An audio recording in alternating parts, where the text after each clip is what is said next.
Hola a todos, mi nombre es Glendy Lisbeth Guanaquiri Mozombite, estudiante de la Universidad Nacional de la Amazonía Peruana, de la Escuela Profesional de Ingeniería en Industrias Alimentarias. Bueno, en esta oportunidad les explicaré un ejercicio acerca del tema diseño completamente al azar. Bueno, sin más que decir, comencemos con el siguiente ejemplo.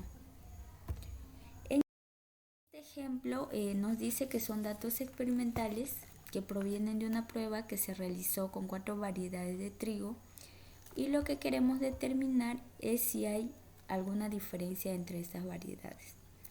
La variable de respuestas que vamos a estudiar es el rendimiento de trigo tonelada por hectáreas, que son los datos que tenemos en esta tabla, y el nivel de significancia al que vamos a trabajar es de alfa igual 0.05, o sea, con un nivel de significancia del 5% o un nivel de confianza del 95%. En este caso, cada tratamiento, o sea, cada variedad, se replicó 4 veces, como lo pueden observar acá en la tabla, que hay 4 datos. Y estos son los datos que se obtuvieron y aquí ya están ordenados, pero en campo, como se utilizó un diseño completamente al azar, lo que esperaríamos es que estas variedades se hubieran sorteado en todas las parcelas experimentales. Siguiente, modelo e hipótesis. Vamos a escribir primero el modelo, entonces nuestras respuestas va a ser el rendimiento de trigo, que es igual al efecto de la media de todos los datos más el efecto de las variedades de trigo más el error experimental. Una vez que tenemos nuestro modelo, tenemos que verificar las hipótesis de dicho modelo.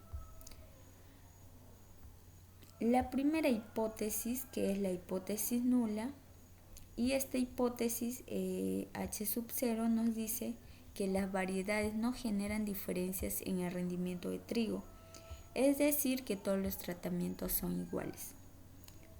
Hipótesis alternativa, que es H sub 1, nos dice que al menos una de las variedades genera diferencias en el rendimiento de trigo, y aquí diríamos que al menos un tratamiento es diferente. En este experimento tenemos 4 tratamientos que son las 4 variedades. Cada tratamiento está replicada 4 veces, o sea, hay 4 repeticiones.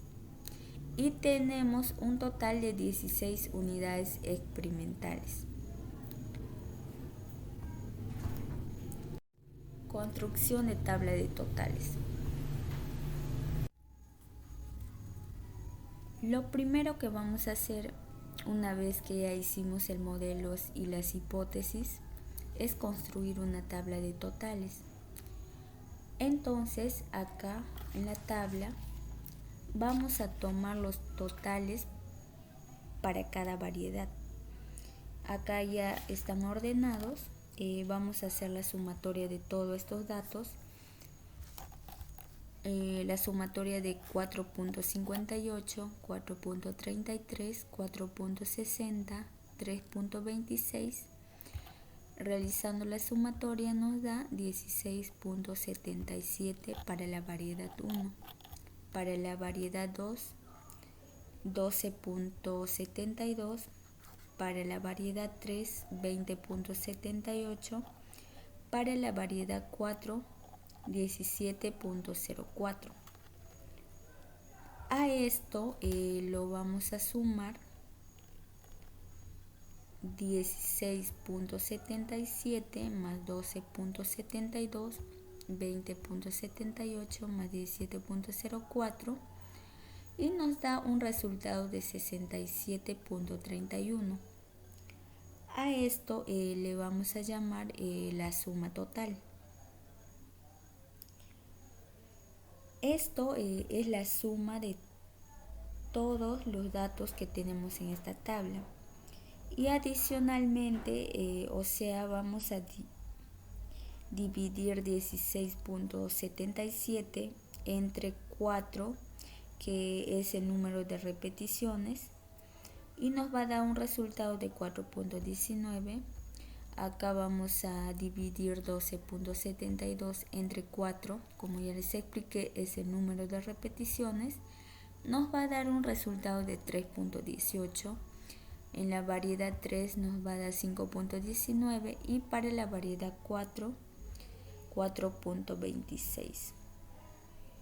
Una vez que tenemos ya esta tabla de totales, vamos a empezar con el análisis de varianza.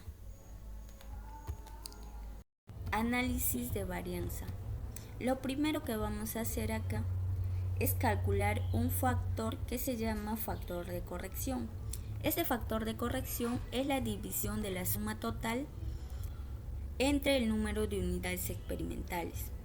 En este caso, nuestra suma total es de 67.31. Lo vamos a elevar al cuadrado y lo vamos a dividir entre 16, que es el número de unidades experimentales que tenemos en este caso. Bueno, haciendo las operaciones, el valor del factor de corrección es de 283.16. Suma de cuadrados del total, SST, que es el segundo cálculo que vamos a hacer. Esto consiste en sumar cada uno de los valores experimentales obtenidos.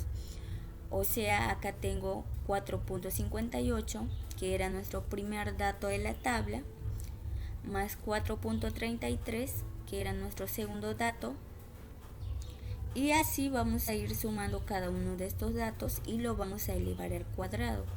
Como último dato de la tabla tenemos 3.79 al cuadrado, menos el factor de corrección. Realizando la sumatoria de estos datos nos da 294.61 menos el factor de corrección, que nos dio 283.16. Realizando los cálculos nos da un resultado de 11.45.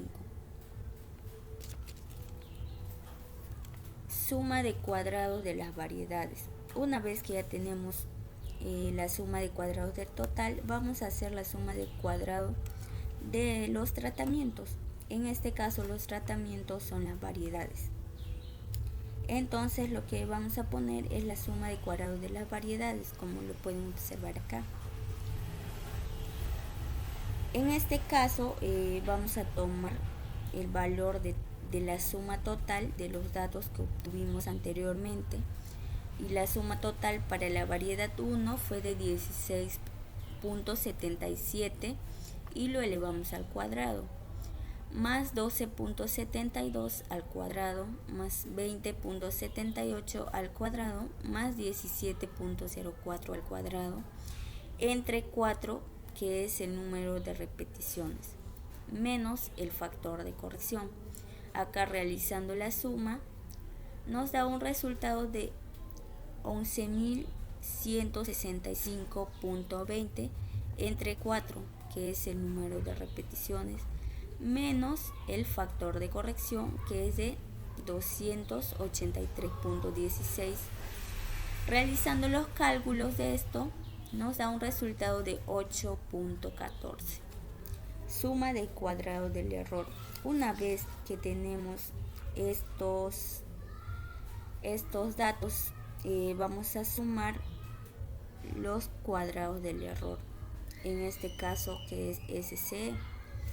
Esto es la suma de cuadrados del total menos las sumas del cuadrado de las variedades. ¿Qué fue de la suma del cuadrado del total? Es de 11.45 menos la suma de cuadrados de las variedades, que nos dio un resultado de 8.14. Realizando los cálculos nos da 3.31.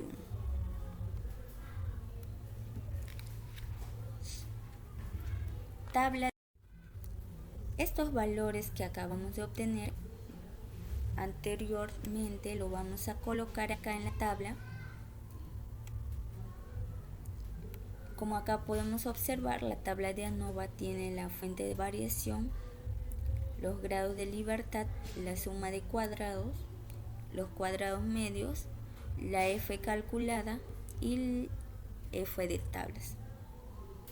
En este caso vamos a tener tres fuentes de variación: la variedad, o sea los tratamientos, el error y el total.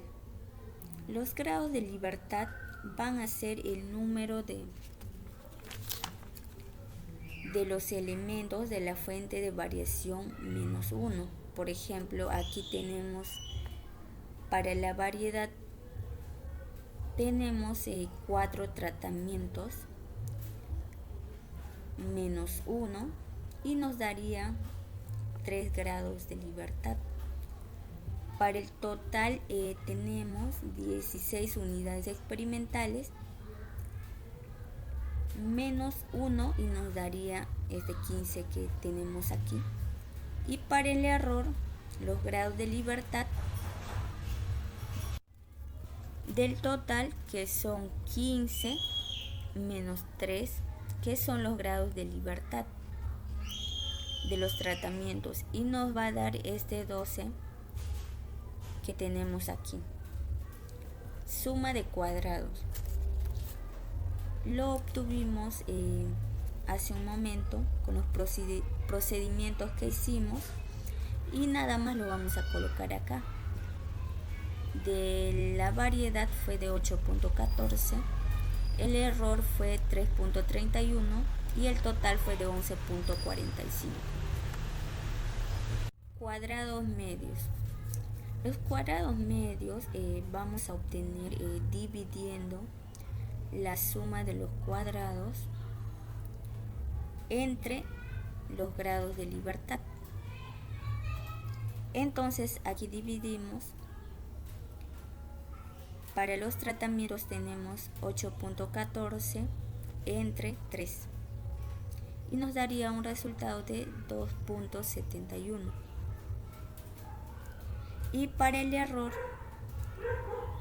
3.31 entre 12 y nos da 0.27. En este caso ya no calculamos la suma de los lados medios. Para el total, entonces vamos reduciendo nuestra tabla de ANOVA. F calculada.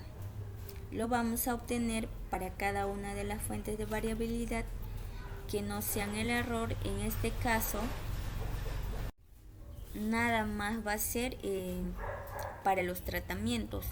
Entonces la F calculada va a ser igual al cuadrado medio de los tratamientos entre el cuadrado medio del error. En este caso 2.71 entre 0.27 y nos daría 10.03, que sería el valor de la F calculada. Y para la F de tablas vamos a utilizar una tabla de puntos porcentuales de la distribución F. En este caso nuestro nivel de significancia fue de 0.05 y yendo a la tabla está el resultado de 3.49. Regla de decisión. Si F calculada es menor que F de tablas, se acepta H sub 0, es decir, se acepta la hipótesis nula. Y nos dice que no hay diferencias estadísticas. Si F calculada es mayor que F de tablas, se rechaza la hipótesis nula. Al menos un nivel del factor genera diferencias estadísticas.